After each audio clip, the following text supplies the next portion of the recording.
Bonjour monsieur. Bonjour. Présentez-vous s'il vous plaît. Alpha Omar Taran Diallo, président de l'Alliance démocratique pour le renouveau ADR. Parlez-nous de votre parti politique.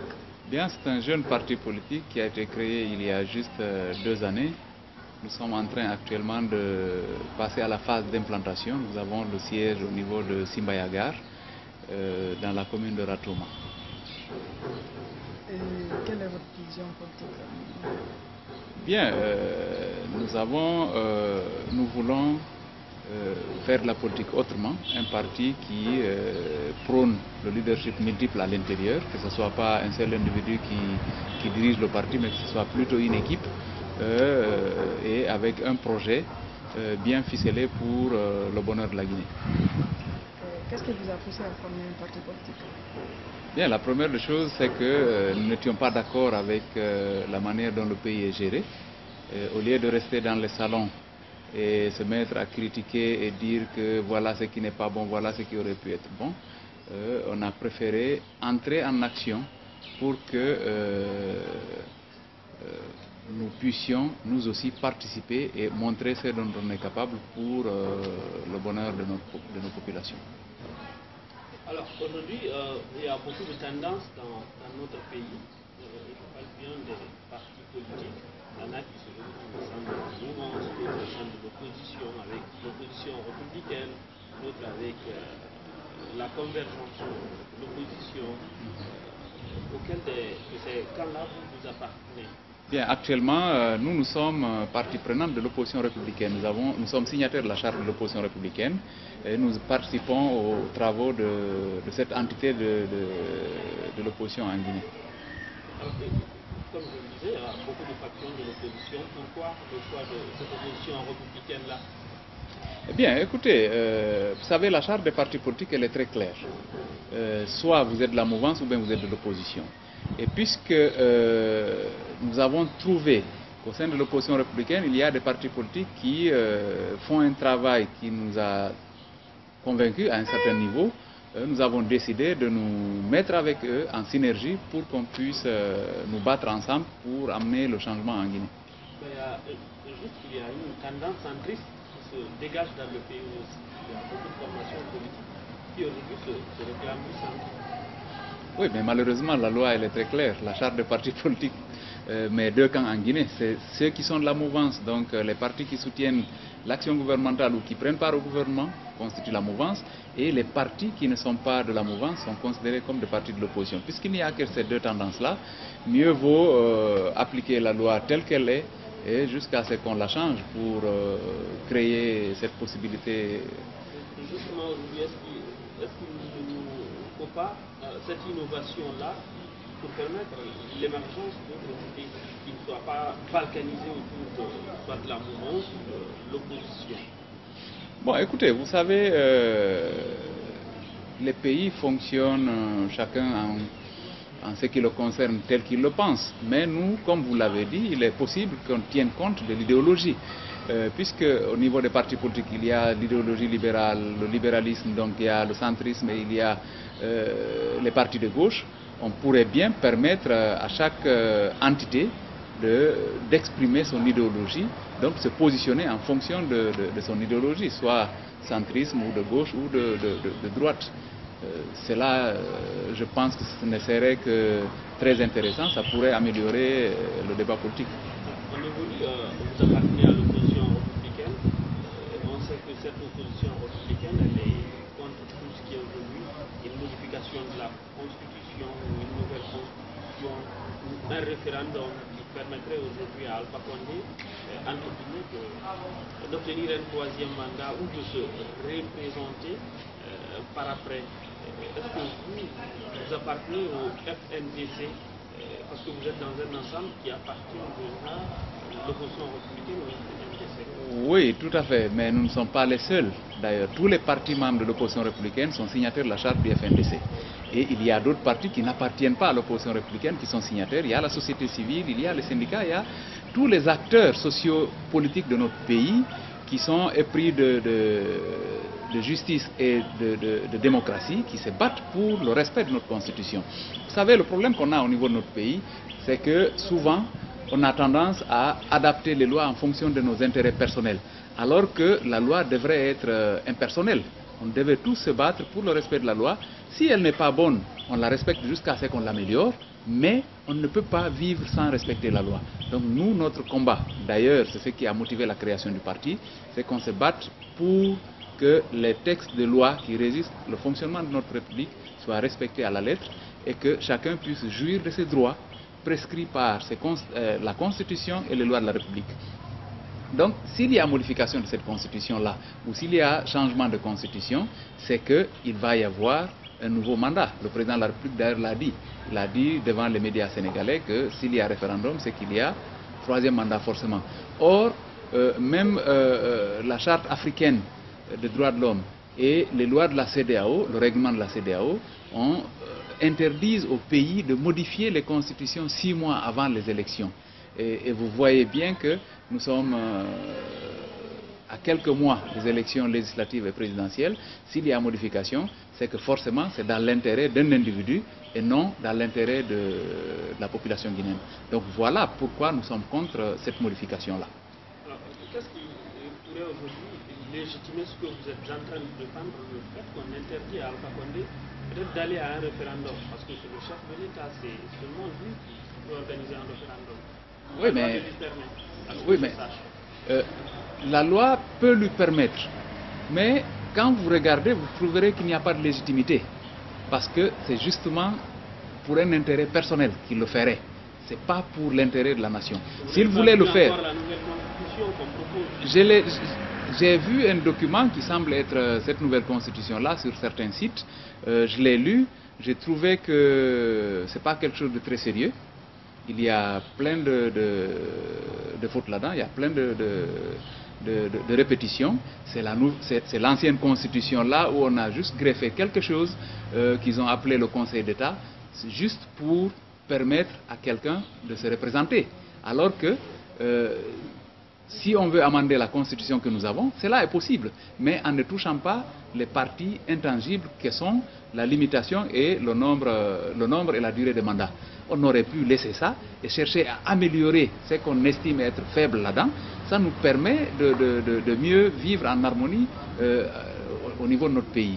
Mais malheureusement, ce n'est pas ce qui se passe. Si le président de la République avait l'intention de doter la Guinée d'une constitution qui permette de vivre en paix et de créer la nation Guinée, il l'aurait fait dès son premier mandat. Il ne peut pas attendre de finir les 2 mandats et vouloir nous donner une nouvelle constitution. C'est juste pour lui permettre de rester éternellement au pouvoir. Et vous voyez dans les pays où il y a changement, souvent, il y a un dynamisme, il y a le développement. Prenez la Chine. La Chine peut ne pas être un bon exemple, mais pour moi c'est un exemple pour ce cas-ci. C'est un pays où il y a le parti unique. Mais puisqu'il y a changement régulier à la tête du parti, donc il y a renouvellement de génération au niveau du parti, il y a du développement qui se fait, il y a un dynamisme qui est créé. Depuis un certain temps, quelqu'un ne peut pas passer plus de 8 ans à la tête de la Chine. Et vous voyez bien que la Chine est devenue aujourd'hui l'un des moteurs pour le développement au niveau mondial. Donc, si cela se passe chez nous, ça permet l'émergence de nouvelles idées, l'émergence d'un autre dynamisme qui permettrait le développement de notre pays. Malheureusement, depuis l'indépendance, nous voulons toujours avoir un président qui meurt au pouvoir et souvent ça nous crée des problèmes après, parce que souvent c'est des coups d'État et des crises qui arrivent et avec son corollaire de morts d'hommes et de dégâts matériels extrêmement importants. Je vais toujours insister sur la question. Vous appartenez aujourd'hui à cette frange de l'opposition où le leader même de l'opposition en Guinée, le chef de file de l'opposition, par le passé, il a soutenu un 3e mandat, un référendum, sa sortie médiatique. Peut-être que vous n'allez pas juger trop, vous êtes dans le même camp. Je demande votre avis d'être aujourd'hui avec quelqu'un qui, de par le passé, a soutenu cette même action. Est-ce que cela ne vous met pas dans une position de faiblesse? Non, je ne pense pas. Peut-être ça nous renforce davantage parce qu'il a tiré les leçons. Lui-même, il a fait son mea culpa, il a assumé et il a exprimé ses regrets. Et je trouve d'ailleurs que ce n'était même pas le même contexte. Ce n'est pas le même contexte. En 2001, la Guinée était assaillie au niveau de ses frontières par la rébellion. Donc on ne pouvait pas se permettre d'avoir une instabilité au sommet de l'État en ce moment-là. Mais le contexte n'est pas le même. Aujourd'hui, la Guinée a mûri. Nous avons connu des crises résultant justement de violations répétées de textes de loi. Nous ne pouvons pas nous permettre de continuer cela, puisque nous voulons assurer un avenir pour nos enfants et pour nous-mêmes d'ailleurs. Donc pour cela, il faut nécessairement qu'on respecte la Constitution actuelle. Si on a besoin d'amender les lois de la République, on touche aux différentes failles qu'on considérerait les faiblesses de la Constitution, on l'amende, on l'améliore et puis on avance. Mais on ne peut pas toucher à cette histoire de nombre de mandats et de durée. Et il n'est pas question que le président de la République puisse se maintenir au-delà de 2020. Ce serait une violation flagrante de la loi, puisque lui-même il a juré sur cette Constitution-là. Il a prêté serment comme quoi il va respecter la Constitution, il va la faire respecter et il va protéger la Guinée et les Guinéens. En essayant de changer cette Constitution-là, c'est un problème qu'il est en train de créer à la Guinée. Parce qu'il va y avoir une crise, et de crise en crise, on risque d'aller vers des coups d'État, vers l'instabilité politique, et on ne parlera pas d'économie, on ne parlera pas de santé, on ne parlera pas de développement. Si jamais il insistait sur ce traité-là, quel moyen vous avez pour le freiner ou pour empêcher cette modification? Il y a la loi qui est de notre côté.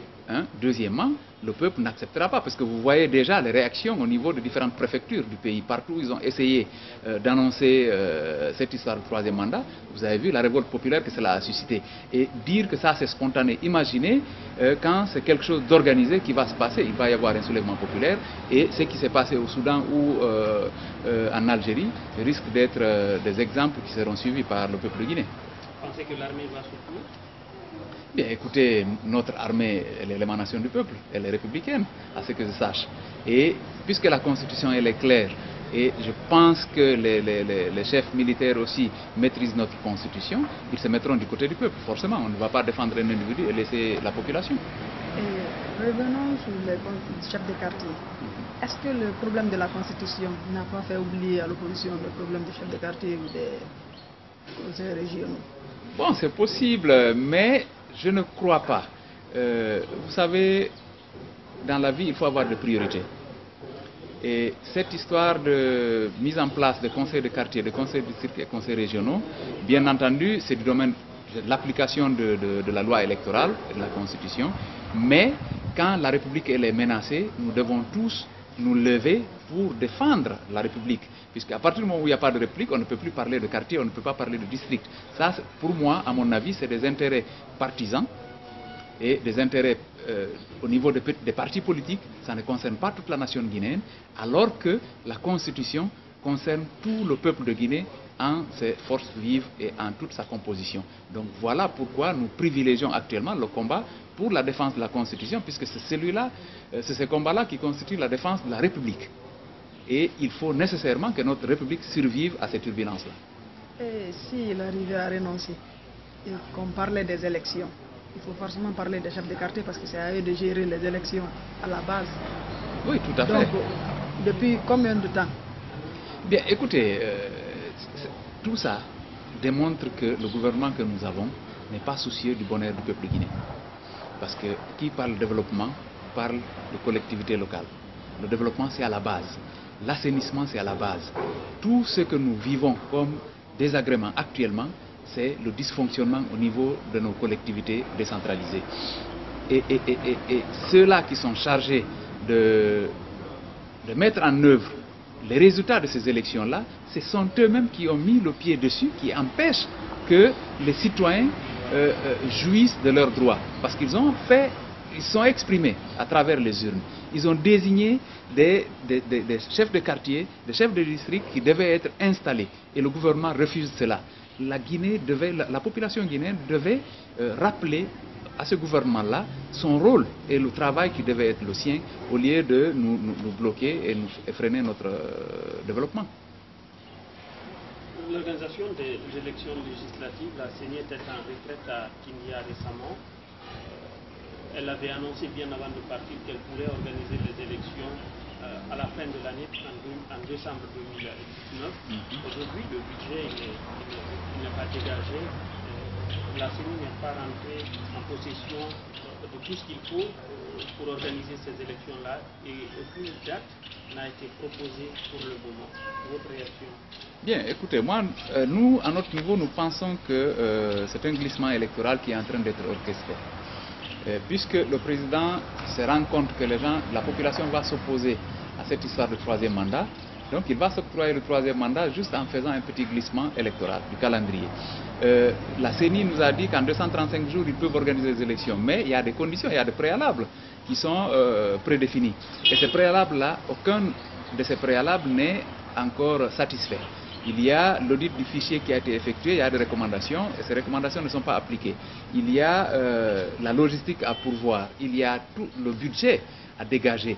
Donc, qui dégage le budget? C'est le gouvernement. Donc, il y a un problème, il y a un manque de volonté au niveau du gouvernement pour aller à ces élections-là. Et tant que les élections législatives ne sont pas organisées, ils peuvent nous dire qu'ils ne peuvent pas organiser la présidentielle. Donc, il va y avoir une bousculade.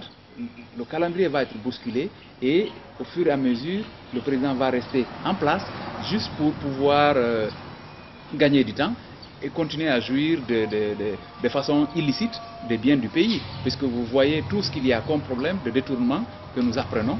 Et à travers la dernière mission du FMI, vous avez vu le scandale que cela a suscité. Et aujourd'hui, au niveau de la BCG, il y a BNP Paribas qui cherche à se retirer compte tenu des malversations financières qu'il y a dans le pays, le taux de levée de corruption et de blanchiment d'argent. Tout ça, ça ne nous honore pas. Tout ça, ça ne nous honore pas, mais ce n'est pas tellement une surprise pour nous. Parce que, comme on l'avait dit quand le gouvernement actuel a été installé, on avait dit d'attendre quelques jours, on verra si les habitudes ont changé. Mais nous nous rendons compte que les habitudes n'ont pas changé. Une réaction brève sur les 1 an que Kassori a passé à la tête de la préfecture. Augmentation de la corruption, paupérisation de la population et taux d'inflation. Voilà ce que nous voyons, les difficultés. Et j'ajoute à cela, inondation même avec la première pluie de la saison, avec Mordom. D'habitude, on n'avait pas ça. Vous voyez le marché de Dabondi.